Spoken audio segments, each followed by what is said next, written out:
Tony, sappi che da parte nostra, visto che c'è anche una storica amicizia con me e con tanti dei nostri che oggi siamo in Forza Italia e portiamo avanti gli stessi valori di prima, perché l'autonomia è il bagaglio anche di Forza Italia, il bagaglio dei valori è lo stesso,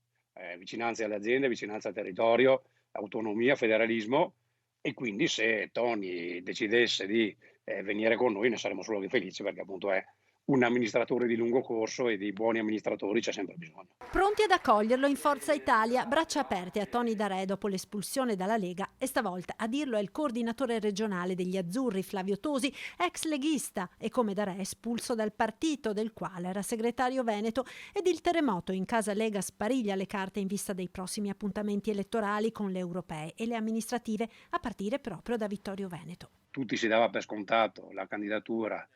di Posocco, del vice sindaco, come centrodestra, quindi anche per Forza Italia. Non ho ben capito, e magari appunto con Tony ci sentiremo nei prossimi giorni, quando dice quel passaggio io sono con Posocco e Posocco è con me, quindi non ho capito rispetto alla Lega che tipo di scelta faranno lui e il vice sindaco Posocco, francamente. E noi abbiamo il nostro coordinatore provinciale che è Fabio Chies, sindaco di Conegliano, parleremo anche con lui e con i nostri di Vittorio per decidere cosa fare. È chiaro che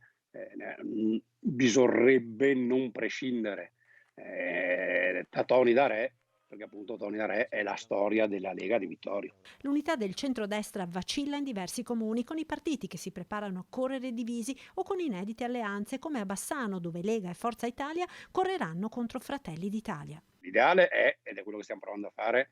correre nei comuni sopra i 15.000 abitanti tutti assieme come centrodestra. Dove questo non è possibile al primo turno, farlo al secondo e quindi diciamo apparentarsi fra il primo e il secondo.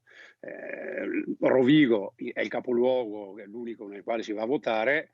e anche lì spererei, ecco lì è un voto anche che ha una valenza non solo locale, non solo regionale, lì sarebbe meglio riuscire ad andare assieme fin dal primo turno e chiudere la partita al primo turno. Intanto ai crescenti malumori interni della Lega guarda con interesse Forza Italia, con una campagna acquisti in atto da mesi e che da mesi vede susseguirsi indiscrezioni sui 3 assessori regionali ribelli Marcato, Bottaccine e Caner. Può darsi, come anche ha preconizzato Tony Darè,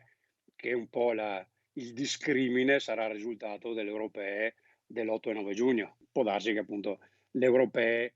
portino anche più di qualche indeciso a prendere una decisione definitiva.